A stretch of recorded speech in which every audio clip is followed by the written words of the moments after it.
एक बहुत अच्छा सवाल वर्क एनर्जी पावर से जो आपके एग्जामिनेशन में पूछे गए 14/12/2025 में ग्रुप डी के पेपर में, जिसमें अगर आप देखेंगे तो मात्र 11% स्टूडेंट ने इसको सही किए हैं और 77 ने गलती और बाकी ने स्टूडेंट ने छोड़ दिया। यानी कि ओवर और 12% ने सही कर पाया है और 88% स्टूडेंट ने इसको गलत किया है या फिर बना ही नहीं इनसे।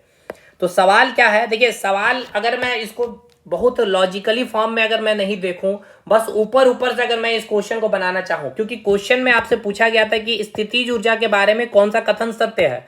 तो अगर आपको पोटेंशियल एनर्जी यानी कि इंग्लिश में अगर क्वेश्चन को बताया जाए तो बोला गया कि which statement is correct about potential energy, तो मैं मान के चलता हूं कि अगर आपको पोटेंशियल एनर्जी के बारे में नहीं पता है तो इसका आंसर कैसे देंगे। आपको आंसर ही तो ये दिख रहा है, बट ये आंसर अगर यहाँ पे इस आंसर के बारे में बात नहीं करना चाह रहा हूं, इसके कंसेप्ट के पीछे या इस क्वेश्चन को एग्जामिनेशन में कैसे बनाएंगे। तो देखिए पहला क्वेश्चन को ऑप्शन को जब आप पढ़ेंगे तो यहाँ पे एक शब्द आपको मिलेगा कि या केवल द्रव्यमान पर निर्भर करती है, यानी एक सेंटेंस आपको दिखा केवल, ओनली, ठीक है ना, यानी 100% केवल और केवल इसकी बात हो रही है। दूसरा सी ऑप्शन में देखेंगे सदैव यानी ऑलवेज। तो जब ऑप्शन में ऐसे स्टेटमेंट बेस्ड अगर क्वेश्चन रहेंगे, ऑप्शन रहेंगे, तो 99% पॉसिबिलिटी होती है इसकी गलत होने की। अब बचता है ऑप्शन बी और ऑप्शन डी। देखिए ये मैं तब इसको बता रहा हूं जब आपको पोटेंशियल एनर्जी के बारे में नहीं पता। बस अगर आपको इतना पता है कि एनर्जी के बारे में कि एनर्जी को ना तो उत्पन्न किया जा सकता है, ना तो प्रोड्यूस किया जा सकता है, ना ही नष्ट किया जा सकता है, ठीक है, यानी डिस्ट्रॉय किया जा सकता है। इसको क्या किया जा सकता है, एक रूप से दूसरे रूप में कन्वर्ट किया जा सकता है। जैसे ये तो सिंपल सी बात है, अगर आप खाना खाते हैं तो खाना जो आप खा रहे हैं, कोई भी चीज को, जो भी पोषण न्यूट्रिएंट्स खा रहे हैं, आलू या फिर सोयाबीन वगैरह जो भी, वो किस फॉर्म में आपको एनर्जी मिल रही है भाई, केमिकल एनर्जी। आपको केमिकल एनर्जी के फॉर्म में आपको एनर्जी मिल रही है। बाकी आप फिजिकली तौर से कोई कार्य कर रहे हैं, जैसे कि आप अगर चल रहे हैं, दौड़ रहे हैं, तो आपका काइनेटिक एनर्जी के फॉर्म में ये एनर्जी कन्वर्ट हो जा रहा है। आप ऊपर जा रहे हैं, उछल रहे हैं, कूद रहे हैं, यानी पोजीशन में चेंज आ रहा है, तो पोटेंशियल एनर्जी के फॉर्म में चेंज हो रहा है। अगर आप कोई फिजिकली वर्क कर रहे हैं तो मैकेनिकल के फॉर्म में, यानी एनर्जी का क्या हो रहा है, कन्वर्जन हो रहा है। तो देखिए ऑप्शन बी पढ़ेंगे तो इसे गतिज ऊर्जा में परिवर्तित नहीं किया जा सकता। तो भाई एनर्जी को परिवर्तित किया जा सकता है, ये भी गलत हो गया। बच्चा डी, तो आप डी करके टिक आ सकते थे, ठीक है। ये तो हो गया भाई एक आपका मेथड जो आप इस क्वेश्चन को बना सकते थे, जो 90% स्टूडेंट नहीं बना पाए थे। अब आ जाते हैं, बात कर लेते हैं इसके बारे में, पोटेंशियल एनर्जी के बारे में। तो इससे पहले मैं थोड़ी सी चीजों को बता दूं। देखिए आप पढ़ने वाले पोटेंशियल एनर्जी इस क्वेश्चन में, तो इससे पहले आप समझ लीजिए एनर्जी के बारे में। एनर्जी क्या होता है, एनर्जी कुछ नहीं, कार्य करने की क्षमता को हम क्या कहते हैं, एनर्जी कहते हैं। क्या कहते हैं, कार्य करने की क्षमता को, ठीक है। यानी कि आपकी जो क्षमता है कार्य करने की, उसको ही आप एनर्जी, यानी एनर्जी क्या है, कुछ नहीं, एक प्रकार से कार्य ही है, यानी कार्य करने की क्षमता। इसलिए कार्य की जो एसआई यूनिट होगी, जूल, वही क्या होगी, एनर्जी की भी होगी, क्योंकि एनर्जी का डेफिनेशन ही बोल रहा है कि आप कार्य करने की आपकी जो कैपेसिटी है, जो क्षमता है, वही एनर्जी होती है। और अगर मैं बात कर लूं कार्य क्या है, स्केलर क्वांटिटी या फिर वेक्टर क्वांटिटी, तो ये एक स्केलर क्वांटिटी है, तो एनर्जी भी क्या हो गया, स्केलर क्वांटिटी, ठीक है। अब इसके बाद अगर मैं बात कर लूं तो एनर्जी को हम 3 फॉर्मेट में भाग में बांटते हैं। बहुत सारे पार्ट होते हैं लेकिन 3 भाग में ही हम लोग, अगर आप इस कंपेटिटिव एग्जामिनेशन की बात कर ले, एक होगा आपका काइनेटिक एनर्जी, दूसरा होगा पोटेंशियल एनर्जी, तीसरा है आपका मैकेनिकल एनर्जी। काइनेटिक एनर्जी, कोई भी वस्तु अगर गति के कारण कोई कार्य करता है उसको आप क्या कहेंगे, गतिज ऊर्जा, या फिर गति के कारण कोई कार्य हो रहा है। जैसे कि मान के चलिए ये एक ऑब्जेक्ट है जिसकी स्पीड 5 मीटर पर सेकेंड है और इसमें कोई फोर्स लगाया गया है इसके जस्ट अपोजिट डायरेक्शन में, तो इसकी गति कम हो गई है 2 मीटर पर सेकेंड, यानी ब्रेक के कारण। तो ये जो कार्य किया गया है, ठीक है, किस फॉर्म में कार्य हो रहा है, गति के कारण कार्य हो रहा है ना भाई, 5 से 2, यानी कि गति में मूवमेंट है। तो यहाँ पे जो एनर्जी इंट्रोड्यूस होगा, काइनेटिक एनर्जी, हाफ mv²। अब पोटेंशियल एनर्जी क्या होता है कि किसी भी ऑब्जेक्ट में स्थिति में बदलाव, यानी कि पोजीशन चेंज हो जाए या उसका शेप एंड साइज में चेंज आ जाए, यानी कि आकृति में बदलाव आ जाए ना। पोजीशन चेंज होने का मतलब कि कोई ऑब्जेक्ट यहाँ रखा हुआ है यानी यहाँ पे आ गया, यानी हाइट, ऊंचाई कुछ इन्वॉल्वमेंट हो जाए, या कोई शेप एंड साइज में, जैसे कि ये रबड़ है, अगर आप इसको कंप्रेस कर दिए तो अब इसमें एनर्जी आ गया, इसके शेप एंड साइज इस प्रकार से बदल जाएगी।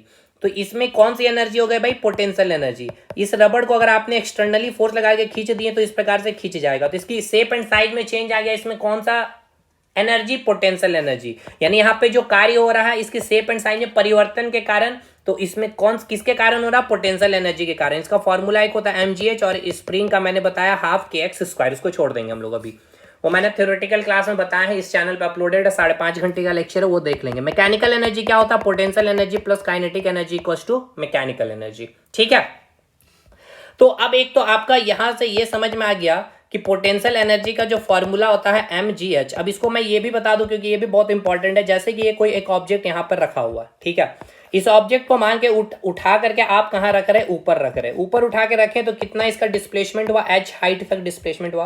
अगर आप इसको ऊपर उठा के रखें तो आपने कुछ फोर्स लगाया होगा, तो कितना कार्य किया आपने, हमें ये बताइए, Fs cos थीटा। ठीक है, अब इसको ऊपर उठाने में आपने कितना कार्य किया होगा? जितना इसका वेट होगा, ठीक है, तो mg इसका वेट है। कितना हाइट ऊपर ले गए? h हाइट ऊपर ले गए। थीटा का वैल्यू क्या होगा? फोर्स का जो डायरेक्शन है और जो डिस्प्लेसमेंट का जो डायरेक्शन है, तो क्या है? Same direction. थीटा का वैल्यू 0 यानी कि cos थीटा इक्वल्स टू 1। तो वर्क डन इक्वल्स टू क्या हो गया? mgh। यानी आप इसको ऑब्जेक्ट को नीचे से ऊपर उठाने में आपने कितना कार्य किया है भाई? mgh कार्य किया है। और ये जो कार्य हुआ है किस फॉर्म में? पोजीशन में चेंज आया। यानी यहाँ पे ऑब्जेक्ट रखा था, यहाँ पे, यानी इसके पास एनर्जी अगर पूछ ले तो कौन सा एनर्जी आएगा? Potential energy. वो कितना होगा भाई? mgh। क्योंकि एनर्जी क्या होता है? कार्य करने की क्षमता। कार्य करने की क्षमता क्या थी? mgh। ठीक है, अब यहीं पे एक चीज को समझिए कि अब ये ऑब्जेक्ट को हम नीचे गिराएंगे, तो अगर ये नीचे गिरेगा तो इसका हाइट क्या होगा भाई? डिक्रीज करेगा।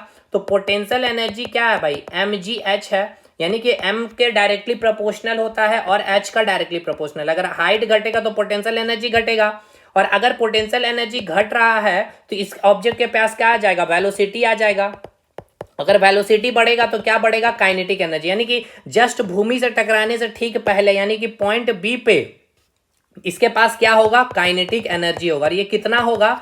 जितना पोटेंशियल एनर्जी है पॉइंट ए पे, यानी इस पॉइंट ए पे जितना पोटेंशियल एनर्जी है उतना क्या होगा? बी पॉइंट पे काइनेटिक एनर्जी होगा। इस बी पॉइंट पे पोटेंशियल एनर्जी कितना होगा भाई? 0। क्यों?